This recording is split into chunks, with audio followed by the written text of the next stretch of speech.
This is Corruption 2029. It is the latest game from the makers of Mutant Year Zero. And if you played Mutant Year Zero, you can definitely see the similarities. This is effectively the same game on a mechanical level, but with a different IP and a different structure to it. So the basic setup is this is a future United States that is in the middle of a civil war. It's a high-tech cybernetics fueled civil war where all of your characters here, you can see some of them have like robotic parts, they've got armor and crazy helmets. In fact, you can't even see any of their faces. But this little crew, each of them, I've equipped them with different cyber modifications. I've equipped them with different weapons. So they've all got different specialties. And my goal right now, let's see here, up above me you can see my objectives. I need to locate and extract the programmer. Okay, so I'm looking for a character in this map that I need to extract and then use them to gather some intel somewhere else. So this game is actually fundamentally an XCOM style game. It's a tactical game, but in between tactical battles, you roam around on the map with just freely controlling yourself like you could in a game like say almost Diablo. Okay, so it looks like the programmer's over there, but well, okay, red. I click the button. I go into stealth. And this kind of reveals the pattern that this game follows. Basically, you walk around and explore in real time until you decide that it's time for you to get into a battle. You see all these little bubbles drawn on the ground showing you how far these people can see when you're in your stealth mode. And so I decide who I want to engage, when I want to engage them. And mostly, I spend a lot of the time in the game actually scouting around and making sure I understand the lay of the lay of the land before I make these choices.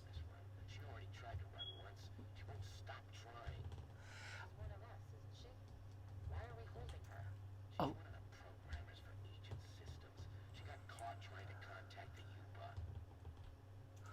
so most of the storytelling and world building in this game takes place in these sort of like side conversations that you overhear as you're exploring around. This game, one of the things I like about it, I think, is that this game reminds me a lot of Fallout Tactics. Ooh, a config grenade. Oh wait, I've already got all those. Never mind. It reminds me a lot of Fallout Tactics in that it's real time when you're running around and exploring, but then it quickly drops into a turn-based tactical mode. So this config grenade. So one of the things you do while you're wandering around is you try to collect loot, collect like consumables that you can use in combat to sway the odds in your favor. I can't carry any more of this. My consumables are listed up above. You can see there's like health packs, grenades, bombs, and the ability to hack turrets. And so you can collect those from the world. And sometimes I'll actually do some extra exploring that is completely irrelevant just to make sure I keep my consumables topped up. Because you can get into some pretty tough battles that demand a lot of your team. So you can see over here, there's another guy. So it's another two guys. So if I get into that fight over there to free the programmer, these guys are going to get involved too, and they'll probably end up being behind me unless I arrange things cleverly. But, okay, check out my options here, though. So I bring my team over here. So if you look at the equipment my team has, so in the lower left corner, you can see that the guy that I'm controlling in the front, he's got a sniper rifle. But if I hit the X button, he switches to a silenced pistol. Similarly, Tranter usually uses an assault rifle, but also has a silenced carbine. Briggs is my big tough guy, and he only has big loud stuff. But these two characters with their two weapons are just enough to take down one of these two soldiers silently. Now, if we come over here and I engage one of these soldiers, the other one will either I will just not be able to attack the other one and he'll get a chance to call for reinforcements, or I will have to kill him with one of my noisy weapons, and that will summon all the other soldiers. So no matter what, I can't take these two down silently. But I've got this distraction here. So what I can do is sabotage the TV, and then move my characters far enough away so they're not directly in his path. And then as soon as he is out of detection range from his friend, and okay, so he's going to be on this side of the pool table, so I need to get over here. I hit the space bar to trigger my ambush. And so now I'm playing this character. I'm going to move. So each time I choose a tile to move to, you can see it gives me an estimate of what kind of, what chance I have to hit this guy. If I go really far away, actually, this is my best aiming character. So there we go. It drops down to 75%. This is the thing this is my favorite feature of this studio's games. Mutant Year Zero and Corruption 2029, they both do this. They don't have this smooth sliding scale of odds to hit. It's basically 100, 75, 50, 25, and 0. Those are the only options. And so the thing that's nice about that is there's no 89%. 89% is the worst percentage you can have because you feel like that should succeed every single time, but it actually fails 1 out of 9 times. So 1 out of 9 times you feel robbed. But 75 is low enough that you actually do expect it to fail a legitimate quarter of the time. And so there's no frustrating odds in this game. Either it's 100% you definitely hit every time, or it's 75 or lower and you're like, yeah, I'm not surprised that sometimes those miss. It's one of the best moves these guys have made, and I can't believe they're not being imitated more by other tactical games. So yeah, Deathcrow's been playing a lot of Phantom Doctrine on the Switch and says that, yeah, that game would benefit from this kind of move. So whatever else anyone might say about any of these games, this by itself is worth the price of admission. So I'm going to move just one step forward just because I can. Aim, and you can see this is exactly what's going to happen. So this is the armor on this character. So this is just a -1 to every attack that I do. So this doesn't go away, it just absorbs some of the damage. These are the 3 health that will be taken off by me shooting with this gun. And then this, if I crit, I'll do 1 more. And I like how just really clear they are about what might happen. So I'm going to fire my weapon. So he's alerted, but he can't warn anyone else until his turn. So if I take him down while it's still my turn, then this whole thing goes off without a hitch. And that's it. So I hit F to regroup my troops again. They were all... Once you go into tactical combat, they all start moving independently. And so you can group them up again so they'll follow you around like this. So this is actually... These creepy sequences are more fun than Fallout Tactics, because while in Fallout Tactics you would like group select your team and click somewhere, they would all sort of jog there together.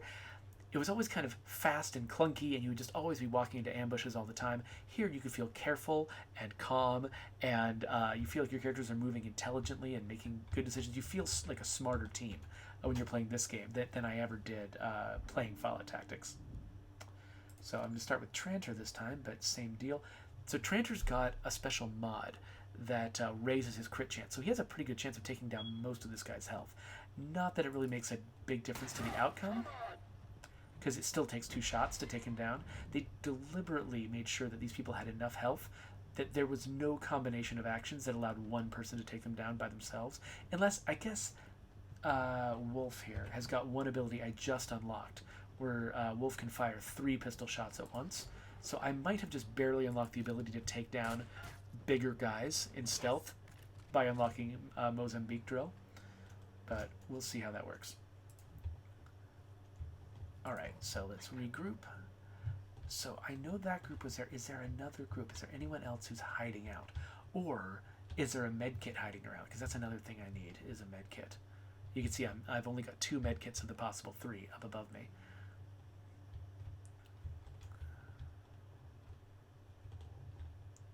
So Deathcrow points out that in Phantom Doctrine, people get alerted much faster, and so you can't do these little moments where you're, like, I mean, and those little moments where you're sort of setting up a stealth kill and then executing it and then just, going back into stealth again. That moment feels so good. It's one of my favorite experiences in this game, and so I love the fact that, that was one of my favorite experiences in Mutant Year Zero, and they really made sure to bring that forward and even make it happen a little bit more in Corruption 2029. Okay, so now we've got 2 human characters, and I believe we've also... Okay, there's another character inside that building. I almost missed that character. And there's one of these little hovering... 2 characters in the building. And there's one of those little hovering drones, too. So let's see what my options are. Can I come in is there a different angle I can come in through? So if I have to try to take them out from this door, I'm going to be in trouble. I don't think I can do that without getting detected. One thing that's nice is, whoa, whoa, whoa, whoa, whoa, whoa, no, no, no, no, no, no, no, no, no. So it doesn't detect my squad mates, it only detects your lead guy, because it would be such a source of frustration if your squad mates could get themselves into a bad position and reveal you when you were smart enough to do better. It would just, I mean, even though it's not really that realistic, you can get your squad mates really close to the enemy, and have no consequences, but the alternative is so much worse. So this pair I cannot take out, I don't think, without alerting these guys in here. But I'm going to see if there's a distraction I can use to take out these protectors before I go for the programmer. So Deathcrow says, I have Mutant Year Zero on Epic. I'll have to try it out if it's similar to this. Yeah, so it is very similar to this. They're effectively the same game. So actually, one of the few downsides to Corruption 2029 is the fact that, I got used to playing this way with Mutant 2029, and the thing that's great about Mutant 2029 is that the characters are so distinctive. One of them is a duck, like a literal, actual duck. And I got so used to that. And the characters, they've got attitude, and they're chattering with each other, and they're kind of these weird nihilists, and it's a lot of fun to kind of get to know the characters. And in this game, it seemed like they deliberately went for these sort of blank slate, mask wearing soldiers who kind of deliberately don't have a personality. And I'm not sure exactly what they were going for. I feel like maybe they were sort of going for a Destiny-like vibe, which that is actually one of the downsides of Destiny, is the fact that the characters really kind of, they lack a lot of visible personality, and so the setting is it feels kind of generic, and the characters feel kind of generic. But I feel like some of that might just be a product of a lack of time and resources. I mean, you can tell that this is a small studio. The way that this game is built, what am I trying to say? It relies very heavily on reusing the same maps a lot.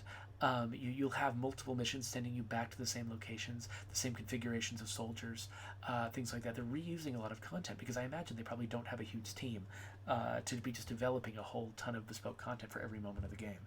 And so I get the sense that, and this game is so similar to Mutant Year Zero, you get the sense that they were trying to go for something that they can make in a short amount of time, and be able to publish something. And in fact, the game looks like it's designed to be extensible.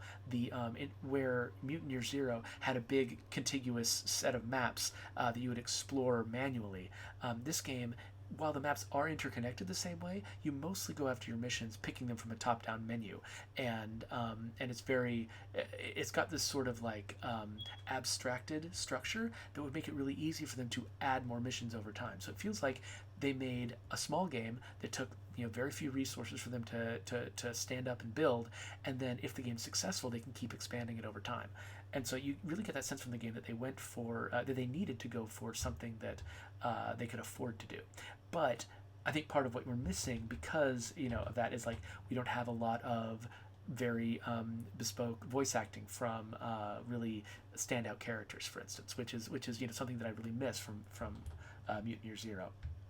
But I keep coming back to this game because the tactical gameplay is so much fun for me. It's just really scratching exactly the itch that I want. So here's my problem. I don't think there were any distractions available to me. I don't think I can pull off one of these soldiers. So I think I have to start the fight in here. So I believe that I can take out both of these guys before the proper fight begins. But what I need to do is have my soldiers in position to defend against these guys when they're alerted. So, for instance, I'm going to move this guy right here. So he alerts that guy, but until his turn, he can't say anything about it. Okay, so if I were to use Mozambique Drill, it would definitely take this guy all the way down. But then it would be left with Tranter, who can almost take someone all the way down, but not quite.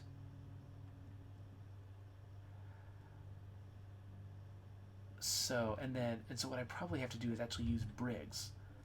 Because Briggs can actually hit both of these guys with a single blast of his shotgun. So let's grab his shotgun. And so it looks like, okay, so he can take down this entire guy and half of that guy with one blast of the shotgun. At the cost of alerting everybody else. But since they're alerted now, there's no reason why Tranter has to use a silenced gun. Though actually, there's no reason not to either. It's actually better than the other one. So he has no chance to hit here. Oh, is this guy... Did I just knock him back behind cover? I think I might have.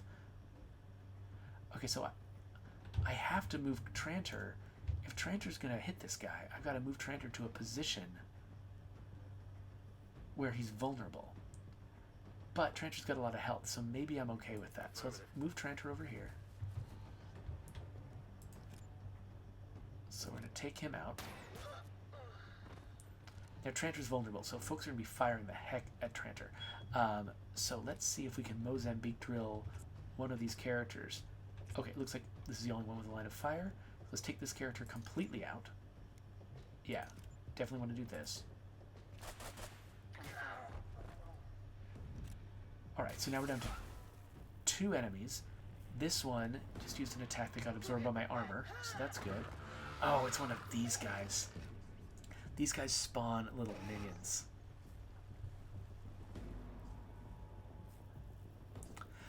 Yeah, so Deathcrow points out that the characters in Fountain Doctrine have a similar problem where they can feel kind of generic, but they feel generic in a different way. And State of Decay 2 has the same problem, which is because the characters are randomly generated, we can't generate bespoke stories for them, and so that means that it's very difficult to to establish a really kind of a bond with a character. And so Phantom Doctrine and State of Decay 2 arrive at the same place as this game in the sense that your characters feel kind of generic, but they get there in a slightly different way. And so, but it really, ultimately, it is kind of the same problem. As if you don't have really well-crafted, bespoke characters, it's difficult to get players to really connect. So, I'm definitely not gonna, I'm not gonna criticize this game too harshly for having fairly generic characters, because I have, had the same problem in the past. So this guy is being shocked right now. Can he even do anything? Let's see here. So, okay, so I've got no line of fire on the guy who is... Oh, no, this is the one that has no line of fire. Okay, so let's move until we can... Okay, 50% chance to hit. That might be about as good as I can do. So let's move here. So these drones have really high armor, so every shot is going to be sapped by 3 damage, which is a lot. So I'm going to try to use my armor splitting move. Yes, I hit. Okay, so that did a bunch of damage. So this screamer is about to run in on me and do a bunch of damage. So now I've got to decide. Oh, I can't actually hit the screamer from here. I would have to move out there to hit the screamer. Well, that makes it an easy decision then. Let's aim at the drone instead. So 15% chance of taking it out in one hit with my sniper rifle. Let's see how this goes. Nope. That's fine. So this character is just going to keep throwing minions at me. And this... Is it going to reach me? Yes. Okay. So now... I've only got 2 characters active. Until I can get this guy unstunned, I've only got 2 active characters. So that's going to be a problem. Let's see if this guy... Okay, I can hit the screamer. Or I can... 50% chance. But then I'll get a character back. I wonder if I can get any closer and maybe have a better chance to hit. Like, what if I go here? What happens? No line of fire at all. 75. Okay, so I'm vulnerable to the other guy here. But I think this is where I have to be more certain that I'll hit this guy. Nope. This. Okay, did it. So I believe I get my character back immediately. Yes. Alright, so let's hit the screamer. That looks like a big explosion, but it doesn't actually hurt. Alright, so let's not move so that I can reload. And then, again, I got no line of fire on the Screamer. But I can go into Overwatch mode and hit it as it's coming at me. Unless this one goes first. Nope, this one. Oh no. Dang it, so I missed. Are they both going to hit me? Am I going to be taken down? Oh no, one just went to the same position the other one's in, and they like leapfrogged. Okay. Well, Wolf is in trouble. So we gotta handle this a little better here. But now we've got 3 guys who can really focus on this. And I can hit both Screamers. So first I'll send Tranter out. Tranter will aim at the Screamer outside. Let's find out how I do. You know, if you're going to try something with low percentage chance, do it first so you find out if it succeeded or not, and then you can plan.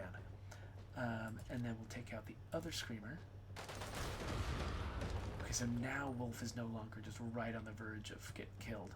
So let's Mozambique. No, we can't Mozambique. Can we sniper? Was it no line of sight, or was it... Well, here, let's reload. Can I see anyone? Okay, they can't see the Overseer. Huh. Okay, I guess we'll just Overwatch then. Hopefully have better luck this time. Screamers, catch this. You can't Overwatch with a sniper rifle. You have to use a close-range weapon. Okay, that time it worked. And I'm glad it didn't have area effect damage, or would have hit my target, the programmer. So Deathgrow says, I found a way to give more life to State of Decay 2 characters through roleplay, kind of. So, yeah, there are definitely... one of the advantages of the approach that Phantom Doctrine and State of Decay 2 take is the fact that even if the characters don't have personalities that come through very far, if you've at least given them sort of enough... raw material to work with, players can take it the rest of the way. Even though the game really doesn't do a great job of giving the characters life, if you give players enough building blocks to work with, players can take it, you know, and get it to the 100% if they want to invest their own imagination in it. And it's more work for the player. And so it's not really fair to expect all players to do that kind of thing, but if a player wants to and really wants to be invested, they can make it happen. And so Phantom Doctrine, State of Decay 2, and a lot of other games that I've played recently do that. One game I played very recently that I want to do a stream of really soon is what's it called? Wildermyth. Wildermyth, it's this RPG that just came out. It's actually got tactical combat, not too different from this, only with a lot of really weird new ideas in it. But they've got a set of randomly generated characters, but they work really hard to try to actually tell very specific stories about those characters, even though those characters are randomly generated.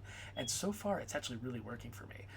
So I've only got one playthrough, so I don't know how it holds up with multiple playthroughs, but it really is working for me. And so I'm hoping we can take some inspiration from that game for, you know, future iterations of State of Decay. So I think I'm going to keep Wolf inside, because Wolf's in the most danger, but I'll move these guys outside and start trying to whittle down this enemy. So yeah, let's get rid of the armor again. And move this character up.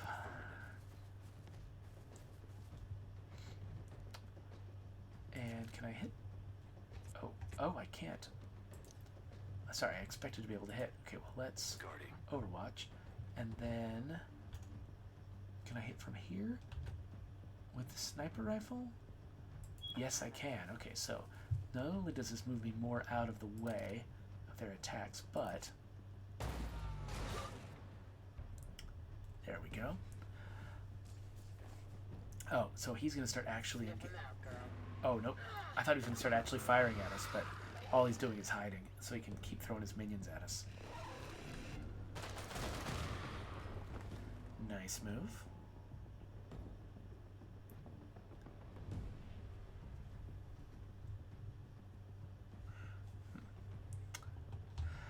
So, Zombie Brave Knight said that he's having some trouble hearing me. So I'm really hoping that that when I play this video back, that folks can hear me. And he also pointed out that this feels a little bit like Fallout meets XCOM. And honestly, if somebody ever makes Fallout meets XCOM, I am 100% there for it. Empty. Reloading. See, can I hit this guy? Not very likely. Nope. I wonder if anybody can hit him. Huh, I wonder why these... I feel like these guys can't move very far. What's up? So I can sprint all the way over here. That doesn't do me much good. Well, another thing I could maybe do is show how grenades work.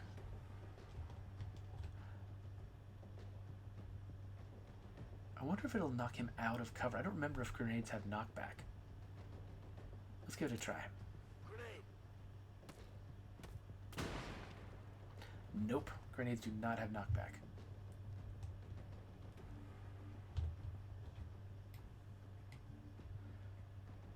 Okay, oh interesting, I can...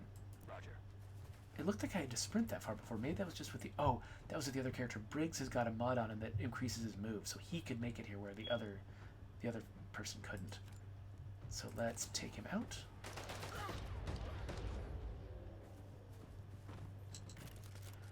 Alright, so I think that's all the enemies. So we need to talk to this programmer. Come along. Okay, so this programmer actually can fight, Let's go. which is nice.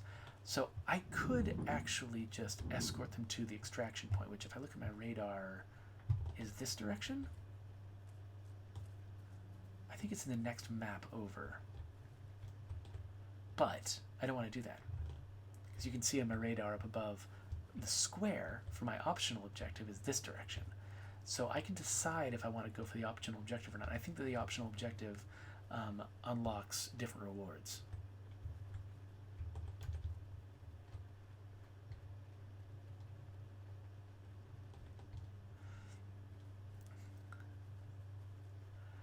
So yeah, so Deathcrow says with State of Decay, he likes putting in the extra work to make the characters into somebody, which I really appreciate. I mean, for me, the most fun part of my job was the trait and skill and name generation system for those characters. So even though I recognize that you know, coming up with a clever system for randomly generate characters, to do that, it doesn't actually make them the kind of great characters that you expect from a well-crafted story. I know it doesn't replace that, but it's such a fun system to play with. I really appreciate it when other people get into it too. Alright, so I am looking for some intel on this map.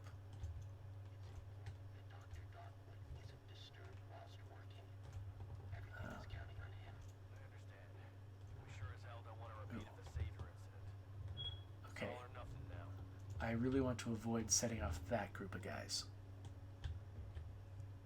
And I don't know where that drone is going to go next. Oh my gosh. Oh my gosh. Oh my gosh. Oh my gosh. Oh my gosh. Oh my gosh. Oh, this place is crawling with enemies.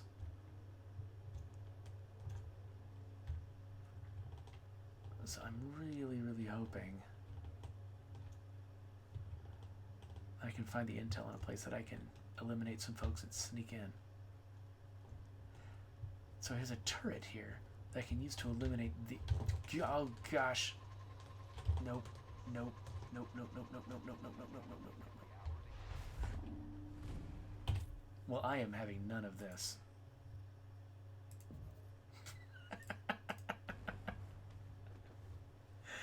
This is how I play this game.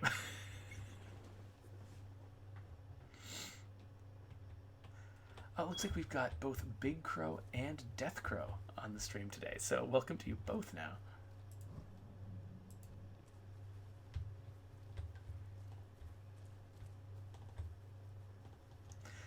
So Big Crow points out that it's funny, apparently we have a line in State of Decay 1 where somebody says that, you know, whenever there's an emergency, the toilet paper goes first. And that is absolutely what's been happening in Seattle. Like, we were just going to Costco for unrelated reasons on one of the first days that people started kind of like panicking and over shopping. Um, but we could not even get into Costco. Lore, whatever. And so we didn't bother. And so we luckily we tend to buy stuff at Costco anyway, so we had a lot of toilet paper, so we're okay. But it was really weird just seeing. It was really weird seeing, all like things starting to go a little bit nuts.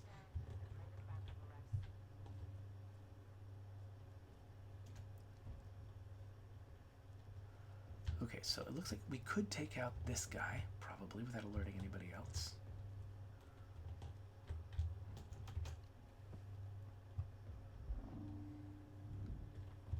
Let's make sure. Oh, wait. No, not Briggs. Briggs is not helpful.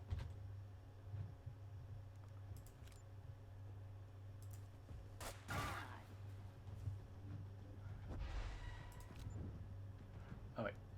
Tranter sometimes does this to me. Sometimes Tranter's just a little bit too far away. And if I get into the wrong set of habits, I'll miss this shot. So it auto-saves every time you drop back out of combat. So I end up not having to obsess. I mean, you see how I'm obsessively like replaying and stuff. I end up not having to obsessively save again and again and again because it's taking care of it for me, which is nice. I wonder if I can take out this overseer silently. That would be cool. Okay, so we've just saved. So I'm going to try something. If I start with Tranter and I use the armor splitter move with my silenced weapon, make that armor go away. And then if I switch to Wolf, is Wolf in a position where, put Wolf in a position where it's 100% chance to hit. Use Mozambique Drill.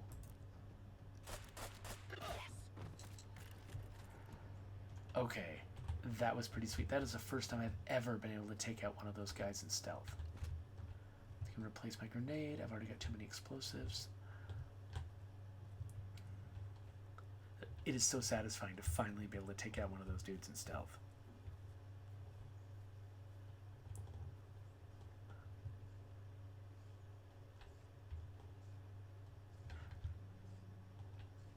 So, Deathcrow says that that his experience, that the toilet paper went first, and then the meat went for some reason.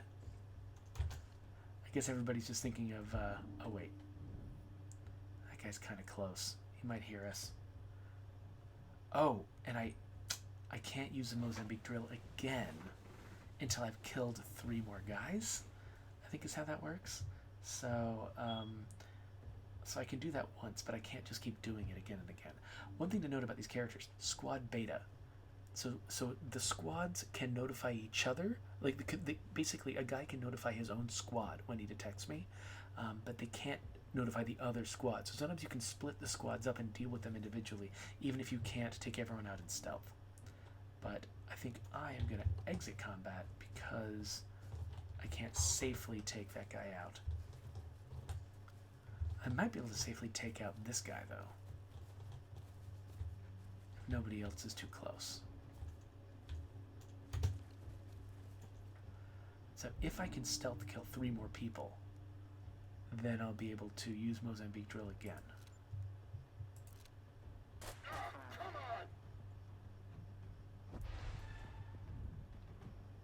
Okay, so let's get Tranter over here.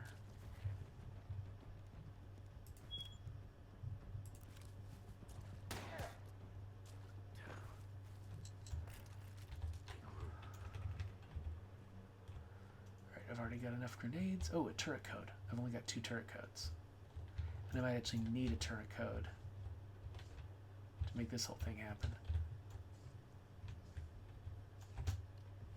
Ooh. Okay, let's see if we can pull this off. I'm really not sure if we can. No one detects dead bodies in this game, which is Nice. Because I also don't have a way to get rid of them, so... Okay, 75... Come on. Okay, 100%. On it.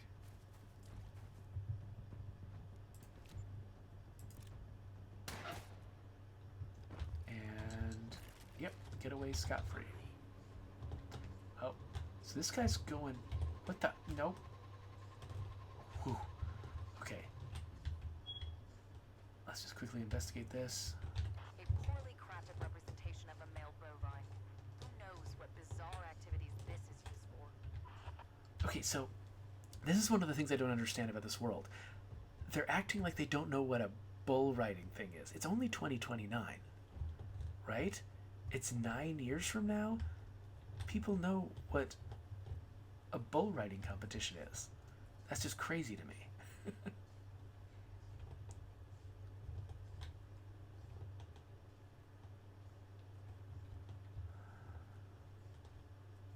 And that's actually another thing that's kind of weird about this IP, about sort of the backstory of this game, is the fact that, wait, is this what I'm trying to get over in here? Let's go see if we can get inside again. This is set in a post-Civil War, or maybe mid-Civil War America, but, oh, it's just a note? Okay, whatever. But there's no connection to any of our modern conflicts. Like, you know, So this is where hard workers come to spend their wages. Once she's done talking, I'll say more. Just to urinate it all away afterwards. The cycle of stupidity will never stop. Did she just say urinate it all away instead of piss it all away?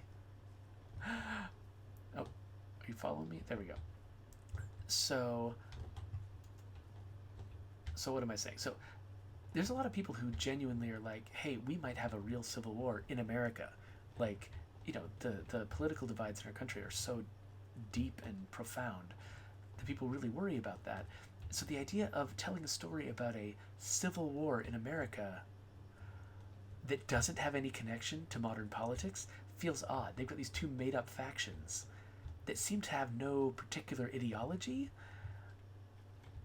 They're just fighting each other because, I don't know, they're just different kinds of robots that hate each other. It's a little off.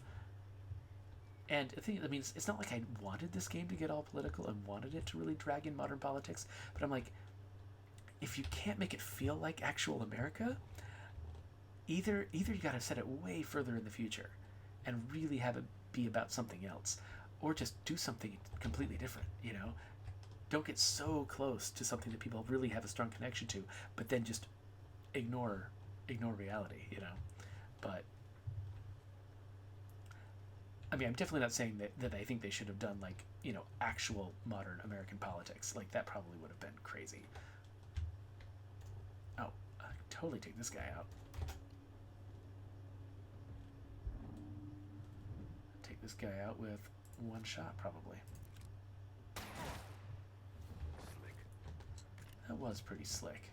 So, the reason I'm wandering around on this map... The reason I'm wandering around on this map like this is because I'm supposed to get some intel. This programmer that I have with me, somewhere on this map, is supposed to be able to find me some piece of intel that I can use to unlock extra prizes. Okay, it's these liquidators. I'm not sure if I can take them out in one go. Let's see if I can. Okay, so Tranter can do up to 6. So if I succeed at this critical hit, Target. I failed. Okay, so that means that when Wolf tries to do it, there's a very low chance. Oh yeah, there's 0 chance that I'll actually take this guy out completely in one turn, unless I use Mozambique Drill. So, I should not have done this. Unless...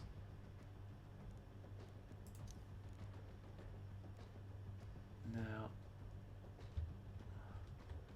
Okay, well that was an experiment, and it was a bad idea. So, We're just going to load our autosave. It's going to be fine. So Deathgrow is correct. The environments in this map and in this game really, really look good. That is definitely one area where they have leveled up after Mutant Year Zero. So Mutant Year Zero looked really pretty, and it was, it had a very kind of almost a comic booky style to it. I don't mean like it was cel shaded or something, but it definitely had sort of an over the top feel to it. It felt kind of fantastical. This one is much more grounded and realistic, and it really does look gorgeous. And look at some of the tech. I mean, the way the trees slowly dissolve away when they sort of get in the way of the camera. That just looks really good. I love that effect. So they've really achieved a lot of good stuff with the visuals here. The thing that I would love to see from the studio is this level of execution on the visuals, but with characters in the story that grab me the way that Mutant Year Zero did. It's really a smart mouth duck. I mean, you can't really do much better than a smart mouth duck. Okay, so I'm assuming that this intel that I'm looking for is somewhere just deep in the middle of the bad guys. I mean, where else would it be, right? Have I done more than one orbit of the entire map so far? I think this patrolling guy, yeah. So this guy is a lot like the other guy I took out.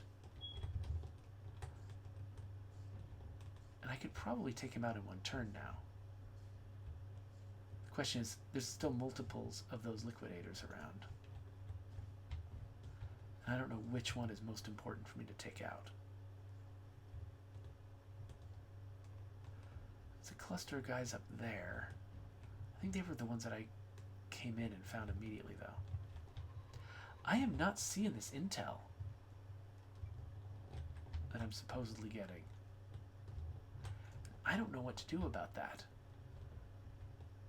Because we are at the Shady Oaks Motel, right? How do I know if I'm at the Shady Oaks Motel? Do I have a way to know that?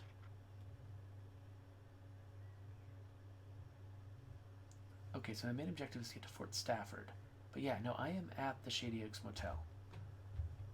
So the intel is here somewhere. I feel like I've gone into every building. Did I explore that building up in the background enough? Maybe I didn't. Let's go see if the intel is in this building up here.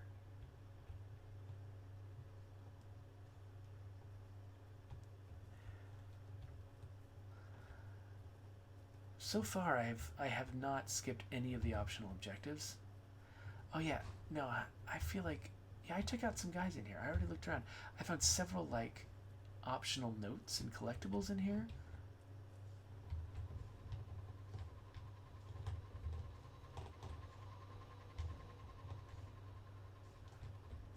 But no intel. What am I missing? Oh, there's a med kit. Good to know in case I need that later. I feel like I'm missing something. This is the thing you always dread when you're playing a mission you never played before on a stream, because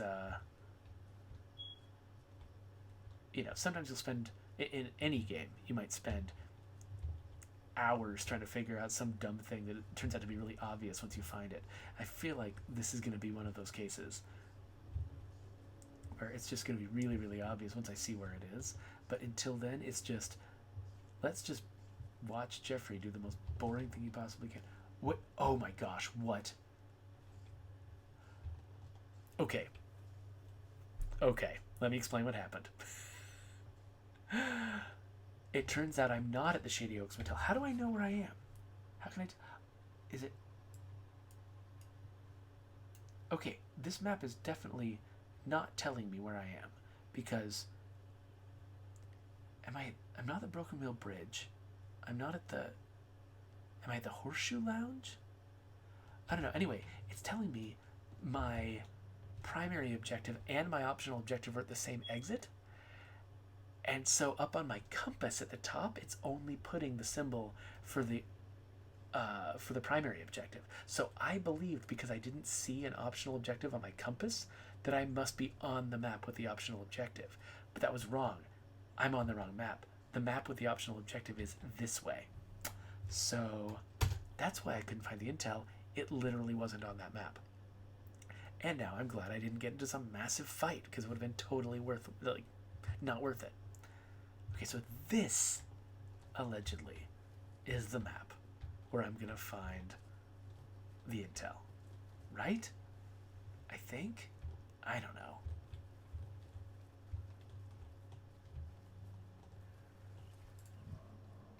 Ooh, there's a red guy. Not quite sure what red guys do. He's a corrupt protector. He doesn't seem like he's got any more health than a normal guy. In fact, let's just take him out, because we can.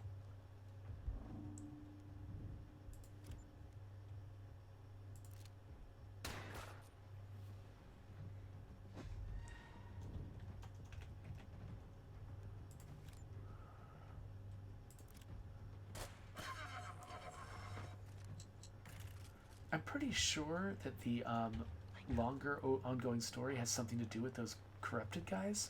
Commander, do you read? I haven't been able to follow it, though.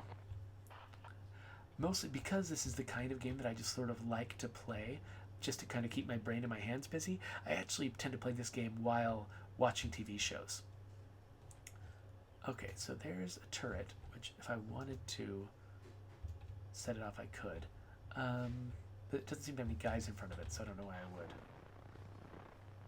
An entity has taken control of Agent. Okay, so here's some guys up here.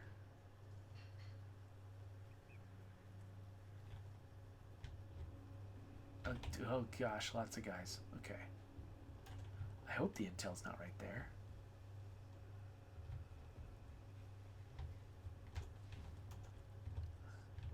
Though, if we have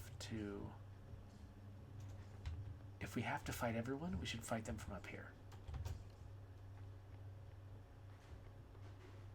Just gotta wait till everybody's off the ladders before we can start. It's good.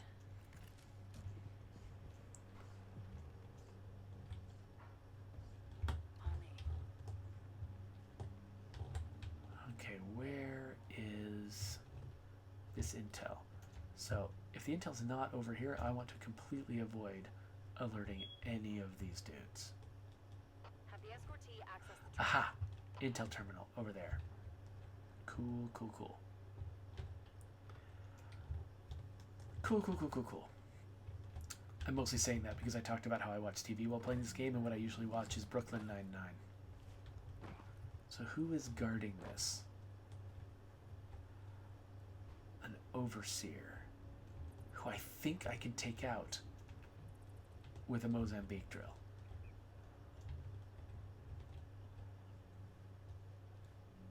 Or with that auto turret, but the auto turret will wake everybody up, so let's... So I don't actually know if nailing his armor is more valuable. Yeah, because... Yeah, no, I think I need to nail the armor. So let's nail the armor first.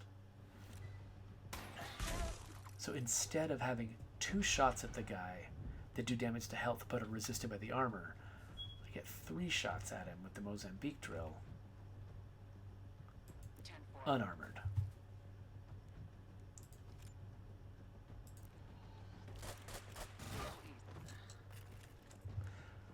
I love that you fire them while it's in slow motion. And then they all hit super rapid fire. Alright, so we've got it. Optional completed. So when you don't have an optional objective on a different map, they'll often give you the ability to just quickly teleport to the other map. But here, they're not giving me that. So I've got to actually get there myself. So it looks like there's an exit to the northeast and an exit to the east. Which is which? So I'm in Shady Oaks. So it looks like northeast takes me to the sheriff's station and then to Fort Stafford, while east takes me down here 2 steps away. So let's go northeast to Big Peak Sheriff.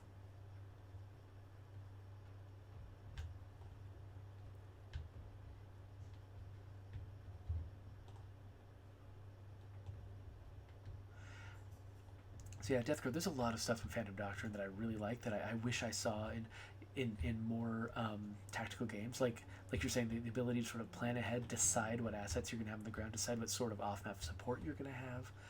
Um, a lot of that stuff is just brilliant. I want somebody to take the best aspects of all of these XCOM like games and just make one maxi game that contains them all. That has like the planning of Phantom Doctrine, that has the simple, chunky manipulation of odds that this game has, that has sort of the smoother, quicker movement of this game. Because XCOM, one of the toughest things about XCOM is sort of like when nothing much is happening on the map, moving every single one of your characters one at a time in a turn-based mode is just really frustrating. But just getting to move smoothly around like this with your little team here is so much fun. So I'd love to play a game to let you plan ahead like Phantom Doctrine, to let you move around like Mutant Year Zero or Corruption 2029. Maybe one that had the ongoing character storytelling of Wildermyth, but also had just the really slick and interesting set of tactical choices that XCOM gives you, and maybe sort of the long-running resource game of XCOM. So which way am I? That way. Cool. So luckily, it looks like this place is pretty uninhabited. In fact, I probably don't even need to stealth. In fact, I can probably even sprint. Whoa, whoa. Well, there's one guy over there.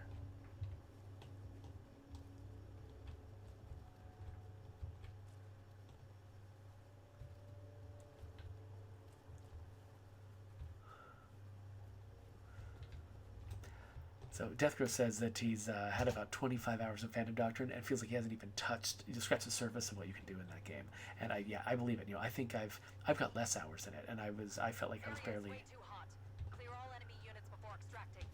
I feel like I was barely scratching the surface too. Okay, so this is a map where we have to literally kill everyone. That sometimes takes some time, but we haven't really done a full pitched battle yet. So one of my characters, a wolf here, gets critical hits with every shot if he's above the enemy. So one thing I should definitely try to do is find some high ground that I can use. Also,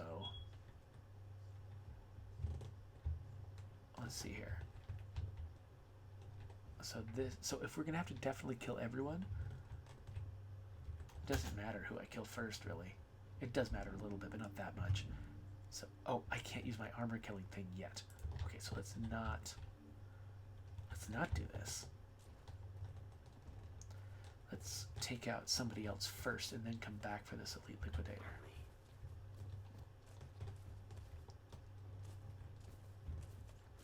Okay, the protector we can do without any special powers.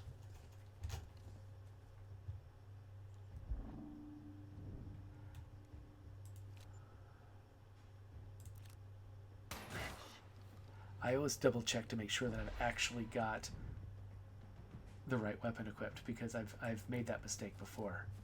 Oh wait, I don't want this one. I want wolf. Confirm. Made that mistake before of just accidentally firing my non-suppressed weapon.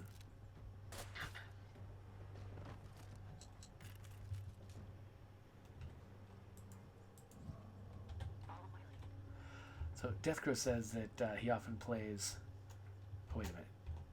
He often plays while watching TV as well. Let me quickly check something. Okay, so Wolf can't use Mozambique drill yet, so we still can't take out that protector stealthily. On me. So let's see who else we've got. Oh, this is the base. We've got the inside squad and the outside squad. So I think I've faced these guys before. It was earlier in the game though, when they were a little less nasty. Oh, okay, wait. So we've got low-level guys out here. Is it just the one guy, or is it two guys talking? Sometimes it's two guys talking. It looks like it's just one guy, so...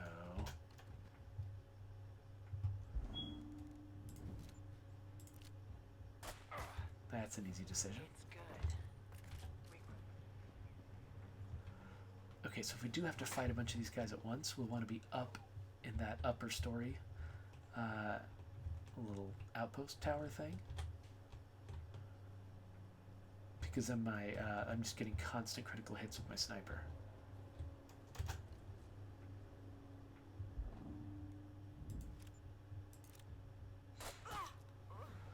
But now I can do a Mozambique drill. So the question is, who do I want to use it on? You got these two watching each other's backs, so I probably can't do it on either of them. Let's go. Oh wait, no, but they've got a distraction over here, so I could pull one of them.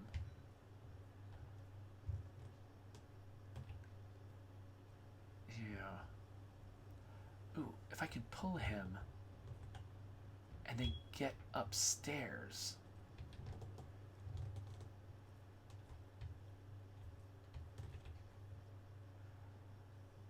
I might be able to pull it off without a drill. Breaking news.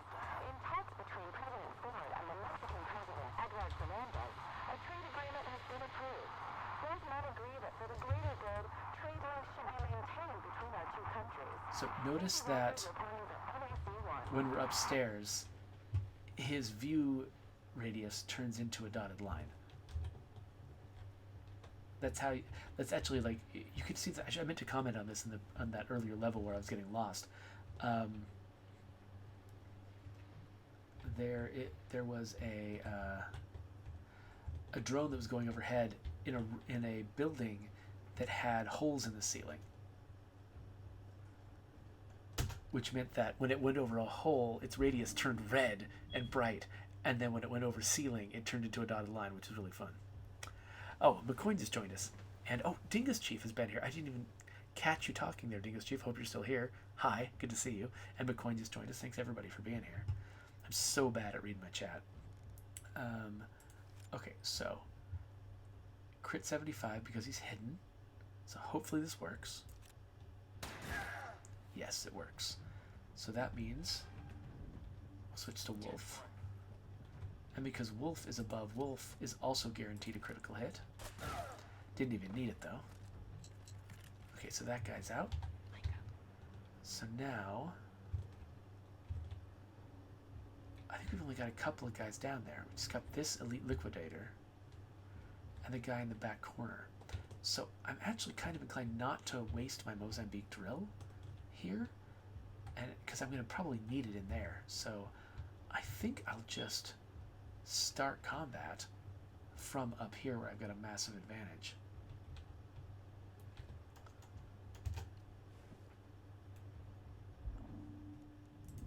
So I'm pretty sure these guys are too far away from Squad Alpha, so if I start a normal, unsilenced fight with these guys, it'll be fine, because Squad Alpha inside is not going to hear me. Or I should point this direction. Squad Alpha inside is not going to hear me. So these guys can only notify each other. And actually good, like this guy will notify the guys far away and bring him closer to me where I can fight him on favorable ground.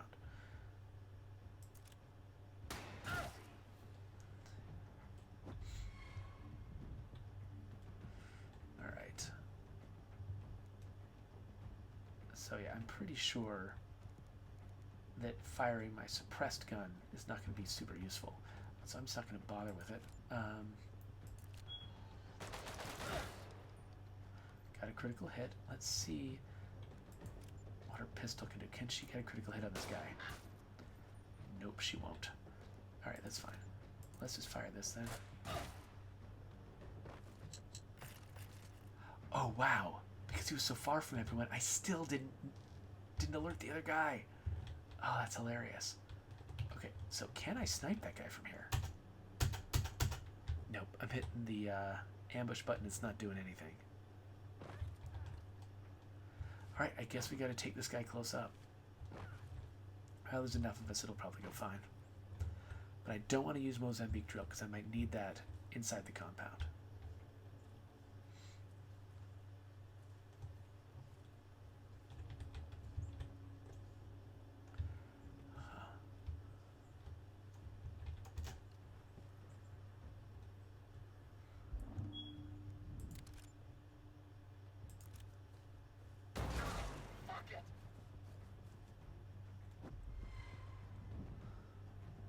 I'm hoping by the enemy it just means this guy, and not that we've alerted somebody else in the inside, because that would make me very sad.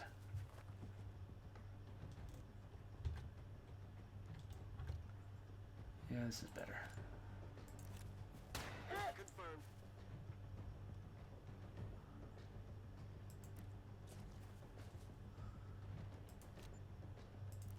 Come on, critical. Ah. On it. Okay, I have to crit to kill him. That doesn't make me happy. Let's use our shotgun.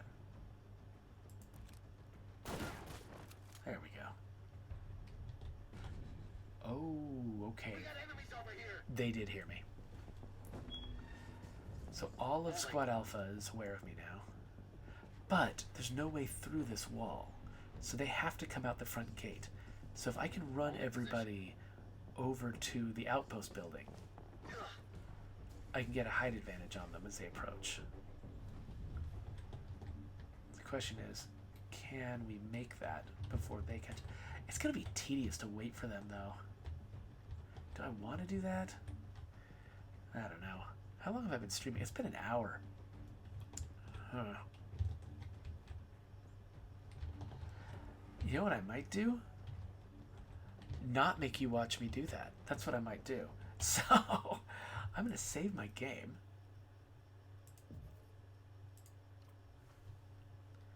I'm going to quit. And we'll play something else. Because my main purpose here is to get through some of my backlog, because there are so many different games. I haven't had a lot of opportunities to stream lately. There's so many different games I've been wanting to play. I just want to plow through a bunch of them right now. So rather than play through a very long second half of that battle, I'm just gonna back away a little bit and be like, you know what? Let's find something else to do. So, but Corruption 2029 is a really fun game. I really enjoy it. I've been playing it, sort of my constant background game that I've been playing. I usually, I'll have something else on while I'm playing it. It's a lot of just sort of, it engages my brain in the way that I really like. It's a really satisfying and fun stealth tactical game. And it doesn't, it's not like something like Invisible Ink, where I'm just really stressed out the whole time and I want to be super focused on the game so I can get everything right. It sets up very simple decisions, simple scenarios, and it scratches that itch in my brain that it really makes me like it. So, Deathcrow points out that he has way too many games due to Epic giving them away for free all the time. That's a very similar problem to what I have. I stack up all of these games that I want to play, especially that I want to play on the stream, and it's just too much. And so sometimes I have to just try to blitz through a bunch of them to make it work. But don't take the fact that I am stopping playing this game as any kind of vote of lack of confidence in it. Especially, not just this game, but also Mutant Year Zero is really good work, and I really am impressed with the studio that's been building it. So I'll throw up the bar. I'll snap my subscribe button into view for those of you who are watching it later on YouTube, and we'll go find a different game to play. But I'm still going to play the crap out of this one once I'm done.